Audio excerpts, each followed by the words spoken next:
as a child, I would just go lay in this park because I just didn't want to go home right away because I didn't know what was going to happen. So I would want to prepare myself if I was going to get molested or abused. Lisa suffers from PTSD, which often leads to depression. Depression is on the rise in the US. 1 in 6 Americans reported taking some kind of psychiatric drug, often an antidepressant. So as a teenager, my mom put me on antidepressants, which also made me really hate them. Lisa started using ketamine for her depression when other treatments didn't work. I've been doing ketamine now for going on 9 months.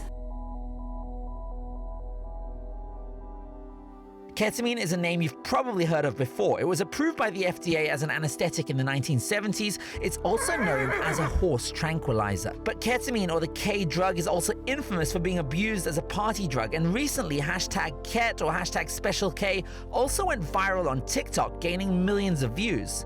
The platform was criticized for promoting the drug despite having content guidelines against it. Recently, there were also reports of police controversially administering ketamine to suspects in custody. I have done ketamine recreationally in my 20s. That's not the same thing at all. You don't want to do this yourself. You want it to be administered by a doctor or a nurse. This clinic is run by Dr. Stephen Mendel and his son Sam Mendel, where they have been administering ketamine to treat depression using IV infusions since 2014. But clinics like Dr. Mendel's have been administering the drug off-label.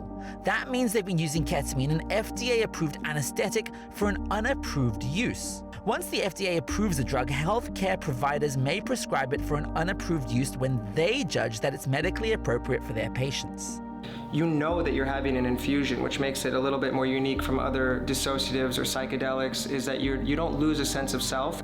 In that space, people are able to have realizations about things. They're able to look at trauma in their life, realize trauma that they may have buried quite deeply. IV ketamine treatments is putting yourself into an lucid dream where you aren't present consciously. It's almost like you're in a pod and you kind of just go through your neural pathways and push through a lot of the blocking in it. A lot of the visuals that I've gone through ketamine is breaking through some really traumatic PTSD as a child. Dr. Mendel has personally administered over 9,000 infusions. Well, that's to over 1,500 patients. And we do see a lot of different types of patients, 18 to 75, everything in between, all races, religions, socioeconomic statuses. People have a lifetime of suffering and a lifetime, 20, 30, 40 years of medications that have at best provided them with very mediocre relief. In 2019, the FDA approved S-ketamine, a form of ketamine, as a nasal spray for treatment-resistant depression. But some critics say the evidence provided to the FDA for the approval was at best modest and worked only in limited trials.